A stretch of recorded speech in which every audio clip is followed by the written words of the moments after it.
Hello guys, so welcome to the channel Academic Tutor, and here a very important topic I am going to share with you all, that how to begin a preparation for NEET examination. What are the book we should follow? And देखिए, book की list आपको बहुत सारे अलग अलग coachings, अलग अलग institutes से बोला जाएगा कि आप इसे फॉलो करें, उसे फॉलो करें, but don't get confused, right? Because there will be a lot of confusion in your mind that which book is important, which book is truly helpful for our students to get achieved their dream college of medical, MBBS, BDS or some allied courses of medical science. Okay, so for that you have to authentically believe on the result, जिसके पास से result आ रहे हों, जिस किताब से कई सालों से क्वेश्चन आ रहे हों, और उन्हीं पे हमें दिमाग लगाना होगा। आप किसी और भी बुक पर जा कर के फोकस करेंगे तो आपका टाइम वेस्ट होगा और ज़्यादा से ज़्यादा आप कंफ्यूज होते जाएंगे। तो चलिए, बिना टाइम वेस्ट किए we should refer to the book list which we should prepare, which we should do, and that book list हम जो अभी करेंगे उसके लिए आपको बता दूं, मैं सब्जेक्ट वाइज हम लोग आपको प्रेफर करने की लिस्ट बताएंगे कि बायोलॉजी में, फिजिक्स में, केमिस्ट्री में क्या क्या बुक्स आपको प्रेफर करने चाहिए। And these are the books which are authentically being proven to be the best in the past 10 years to 15 years. 15 से 20 सालों तक में ये बुक्स अपने आप को प्रूव करते आई हैं कि ये बुक सही में बहुत ही अच्छा है, कारगर है। साथ में ये समझिए कि अगर ये बुक्स के साथ आप बढ़ेंगे आगे तो कॉन्सेप्ट्स भी आपके बहुत अच्छे से बिल्ड होते हैं, and there definitely you are going to rock in this examination. So let us first of all start. तो क्वेश्चन अराइज होता है आपके दिमाग में कि विच बुक्स टू रेफर। तो इसका आंसर है कि हम बायोलॉजी में सबसे पहले अपने लिए एकदम ब्लाइंड फेथ हमें रखना होगा कि this is only and only NCERT. This is the Gita, Quran and Bible for our NEET examination. Do only one thing, just grab each and every point, each and every lines from NCERT. Don't bother any books. Don't bother about any books. Just do NCERT. NCERT की line by line से question आती है guys. 90 questions gonna come in your examination, and about 80 to 85 questions directly from NCERT are being picked by the examiner. So you need to focus only and only on NCERT। आप कोई भी questions करें तो सिर्फ और सिर्फ ये जानने की कोशिश करिए ये NCERT से है कि नहीं, अदरवाइज उसे छोड़ भी दे।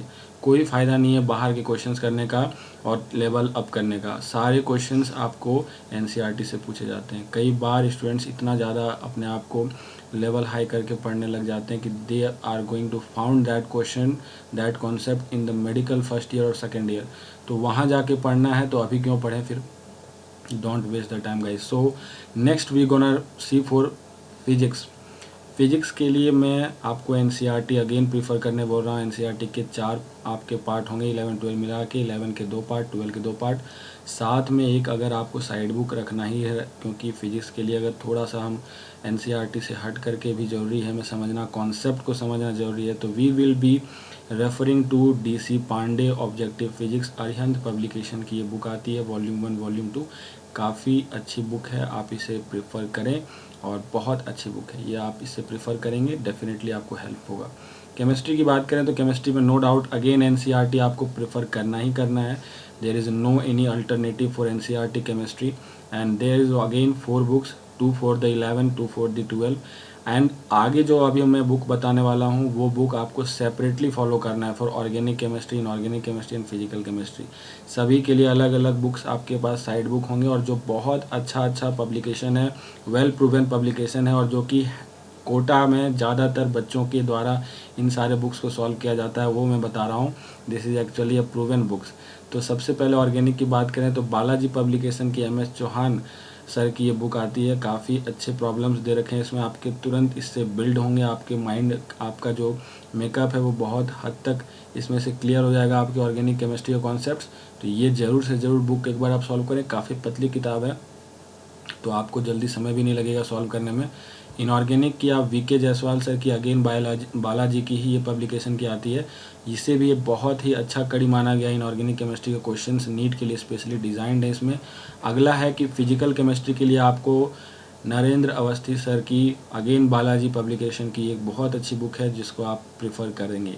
राइट। तो इन सारे किताबों को आप प्रेफर करें, ज़्यादा बुक को आपको देखने की ज़रूरत नहीं है। मैंने आपको जो बेसिक नीड एंड रिक्वायरमेंट है वो बता दी है। तो ये आपको बायोलॉजी, फिजिक्स, केमिस्ट्री के इंपॉर्टेंट बुक्स मैंने आपको कवर कर दिए हैं। आगे अगला जो बात है वो आपको करना ही करना है, हर किसी को करना होता है, वो है प्रीवियस ईयर क्वेश्चंस। तो प्रीवियस ईयर क्वेश्चन में मैंने क्या देखा है कि मार्केट में सारे बुक्स ऐसे भी हैं जो कि 30 टू 45 ईयर्स, इतने सारे लंबे लंबे टाइम के प्रीवियस ईयर क्वेश्चंस वाले बुक भी आते हैं। तो दिमाग लगाना नहीं है बच्चों, आप लोगों को केवल और केवल 13 ईयर्स या 10 ईयर्स या 15 ईयर्स, मैक्सिमम 15 ईयर्स तक का पेपर सॉल्व करना है। 20 ईयर, 25 ईयर और ये सब जो 35 साल तक के क्वेश्चंस बना बना के रखे गए हैं मार्केट में, वो सब किताबों की तरफ देखना भी नहीं है। Because the pattern and the syllabus has been changed from the past 10 to 15 years, right. तो वहाँ तक हमें जाने की कोशिश नहीं करनी है, हमें उतनी टाइम ही नहीं लगाना है। हमें केवल 10 साल के क्वेश्चंस को सॉल्व कर लेना है and that is more than enough. ठीक है। तो आप ऐसे कोई भी किताब के पीछे ना फंसें जिसमें आपके पास 20 ईयर्स से अबव क्वेश्चंस दे रखे होंगे, उस तरह की किताबों को आप ना लें। ठीक है। अगले बार हम चलते हैं कि अगर आपके पास इन सब किताबों को करने के बाद टाइम बच जाता है तो H.C. वर्मा की फ़िज़िक्स कर लें। H.C. वर्मा की physics part 1 and part 2, that is 11 and 12। लेकिन इट इज़ सेड और बहुत सारे कोचिंग में भी कहा जाता है कि H.C. वर्मा करना ही करना है, एसेंशियल है, नेसेसरी है। I am bit sure guys कि ये करना ज़रूरी नहीं होता है। आपको कोई फ़ायदा नहीं होता है कि ऐसे H.C. वर्मा कर लिया जाए तो बहुत अच्छा कर लेंगे आप, that is not necessary. This is only for the condition कि आप उससे 2-4 क्वेश्चन और अधिक बना लोगे, लेकिन डिफरेंस सिर्फ 2-4 क्वेश्चन का ही हो पाएगा, ज़्यादा से ज़्यादा मैं बता रहा हूँ अगर H.C. वर्मा करके गए हो तो।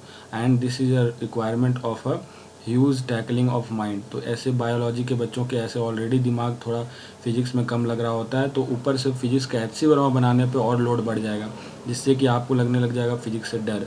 तो ऐसे में आप फिजिक्स से और डरने लग सकते हो, तो ऐसा बिल्कुल ना करो। मैं फैक्ट बता रहा हूँ, आप H.C. वर्मा बनाने का अगर टाइम हो, मन हो तो बना सकते हो, otherwise there is not essential. ठीक है। एक और मैं बात बता दूं, अगर टाइम है तो आप जेई मेंस का पास्ट, आप कहोगे जेई मेंस का क्यों बोल रहे हैं सर, तो जेई मेन का इसलिए बोल रहा हूँ क्योंकि जेई मेन से भी बहुत बार क्वेश्चन डायरेक्टली पिकड अप हुए हैं नीट में, एंड नहीं भी पिकड अप हुए हैं तो क्वेश्चन का पैटर्न तो सेम रहेगा। लेकिन एक बात ध्यान रखें, मैं जेई मेन बोल रहा हूँ, जेई एडवांस नहीं। जेई मेन का पेपर आप केमिस्ट्री या फिजिक्स का सॉल्व कर सकते हो। 10 साल के पेपर को आप या 5 साल के भी पेपर को सॉल्व कर रहे हो तो that is more than enough, right. अगला जो बुक है वो भी बहुत इंपॉर्टेंट है, अगर टाइम मिलता है तो इसे भी सॉल्व कर लिया जाए। NCERT फिंगर टिप बायोलॉजी का एक बुक आता है MTG के द्वारा, बहुत अच्छा बुक है क्योंकि इसमें चैप्टर वाइज NCERT से क्वेश्चन उठा करके दिया गया है। तो मैं NCERT के अलावा किसी भी बुक को रेफ़र नहीं करने बोल रहा हूँ बायो में। तो मैंने इस बुक को इसलिए रेफ़र करने को कहा है क्योंकि यहाँ पे NCERT से पॉइंट वाइज क्वेश्चन उठा करके दिया जा रहा है, तो इससे आपके प्रैक्टिस भी हो जाएंगे और आपको कॉन्फिडेंस भी बिल्ड हो जाएगा, राइट। आखिर में एक ही बात कहना चाहूँगा कि मैं reading 1 book 10 times is much better than reading 10 books once each.